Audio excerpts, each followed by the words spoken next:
जब नौकर मालिश कर रहा था तो वो मेरे उस चीज के पास आकर रुक गया। मैंने कहा, तुम रुक क्यों गए? काम जारी रखें। वो अपने हाथों से मेरी मालिश करने लगा। मैंने उसे थोड़ा प्रोत्साहित किया, ये गलत नहीं है, आप अच्छी मालिश कर रहे हैं।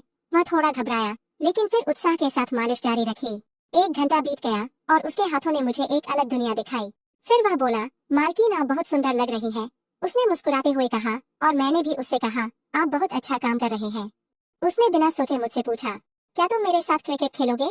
नमस्कार दोस्तों, आज की स्टोरी में आपका स्वागत है। मेरा नाम पायल है और मैं दिल्ली में रहती हूँ। मैं देखने में बहुत सुंदर हूँ। मेरी गहरी भूरी आंखें, मेरी कोमल त्वचा पर गुलाबी होंठ और लंबे काले बाल एक विशेष आकर्षण है जो सीधे मेरी पीठ तक जाते हैं। मेरी ऊंचाई 5.7 फुट है और मेरे शरीर की प्राकृतिक सुंदरता साफ नजर आती है। मेरे शरीर के हर उतार चढ़ाव को देखकर कोई भी मर्द या जवान उसमें खो जाना चाहता है। मेरी शादी 7 साल पहले हुई थी।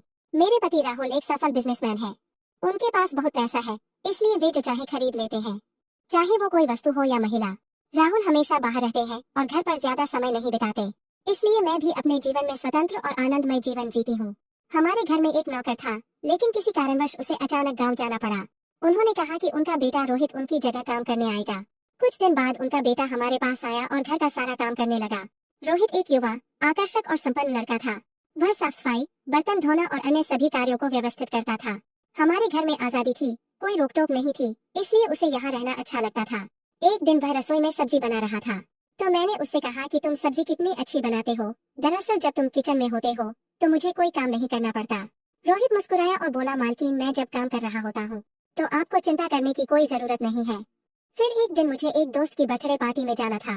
पार्टी बहुत देर रात खत्म हुई और मैंने बहुत ज्यादा शराब पी रखी थी, इसलिए मैं सुबह देर तक सोती रही। करीब 11 बजे मेरी नींद खुली तो मेरे कमरे में अंधेरा था। मैंने कुछ देर और बिस्तर पर आराम किया और फिर उठकर बैठ गई। मैंने रोहित को आवाज दी और चाय लाने को कहा। थोड़ी देर बाद रोहित चाय लेकर आया और बिस्तर के पास खड़ा हो गया। उसकी आंखों में कुछ अलग सा था। मैंने उसके चेहरे की तरफ देखा, वो मेरी तरफ ही देख रहा था। शायद मैंने उस पर ज्यादा ध्यान नहीं दिया। फिर मैंने उससे पूछा, क्या हुआ, क्या तुम कुछ कहना चाहते हो?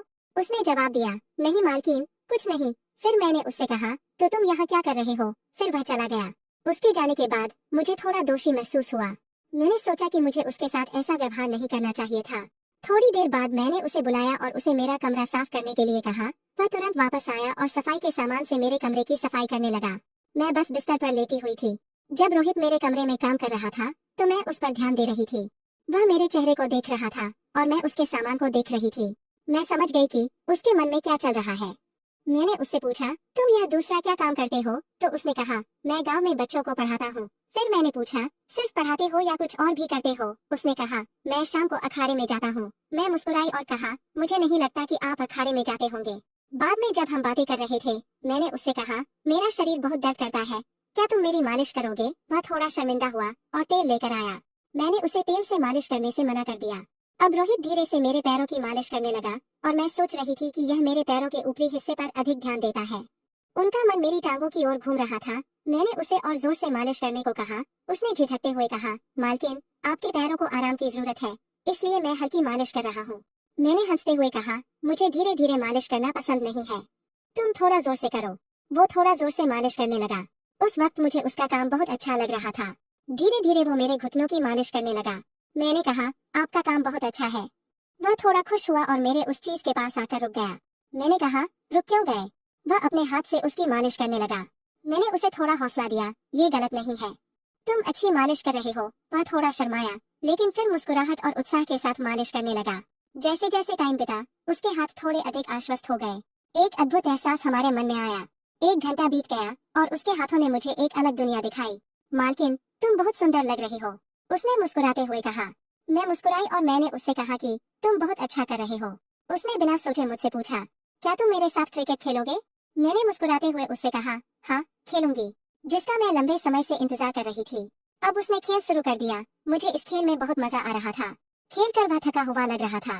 फिर मैंने उसे थोड़ा आराम करने की कहा। हमारे एक साथ समय बिताने के कारण मुझे अपने पति के अलावा एक अलग दुनिया का अनुभव हुआ। हमारा रिश्ता एक विशेष स्तर पर चला गया। पहले मैंने उसे एक दोस्त के रूप में देखा, लेकिन उसकी मालिश से मुझे बहुत संतुष्टि मिली। उसके साथ बातचीत बढ़ती गई और एक बात स्पष्ट हो गई, हमारे द्वारा की गई बातों के कारण हमारे रिश्ते में भावनाएं और गहरी हो गईं। एक दिन मैंने उससे पूछा, आपकी और क्या रुचि है? उसने उत्तर दिया, मालकिन, मैं आपको कुछ बताना चाहता हूँ। उसके चेहरे पर एक गंभीर भाव था। मैंने उस पर कुछ ध्यान देना जारी रखा। उसने कहा, मेरा सपना एक महान शिक्षक बनना और बच्चों को ज्ञान प्रदान करना है। मैंने देखा कि वह अपनी आकांक्षाओं को कितना महत्व देता था। मैंने उसे और प्रोत्साहित किया, लेकिन उस सपने को हासिल करने के लिए कड़ी मेहनत करनी होगी। हमने एक अनूठी बातचीत शुरू की। उन्होंने बताया कि उनके सपने और उनके काम करने का तरीका कितना महत्वपूर्ण था। उस पल से हमारा भावनात्मक जुड़ाव हो चुका था। उसकी चाहत ने मुझे एक नई प्रेरणा दी। इस तरह हमारा जीवन साथ साथ चलता रहा। एक दिन मुझे एहसास हुआ कि मैं उससे प्यार करती हूँ। मुझे चिंता थी कि यह एक भ्रम हो सकता है। मैंने अपने मन की गहराइयों से उससे पूछा, क्या तुम जानते हो मेरे पति के बारे में मैं क्या सोचती हूँ? वह रुका और बोला, क्या तुम अपने पति के साथ खुश नहीं हो? मैंने उससे कहा, उसे केवल काम से मतलब है। रोहित ने कहा, तो क्या तुम हमारे रिश्ते को और गहरा करना चाहती हो? मैं असमंजस में थी। जब मैं रोहित के साथ थी तो खुश थी, लेकिन मुझे अपने पति की याद आती थी। कभी कभी मुझे उसके लिए प्यार महसूस होता था, लेकिन अगले ही पल मेरे विचार गहरे हो गए।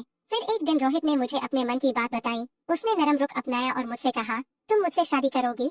फिर मैंने मन बना लिया कि अब मुझे कुछ तय करना ही होगा। रोहित के प्यार को एक मौका देना होगा, और ये सब मुझे रोहित के सामने बताना होगा।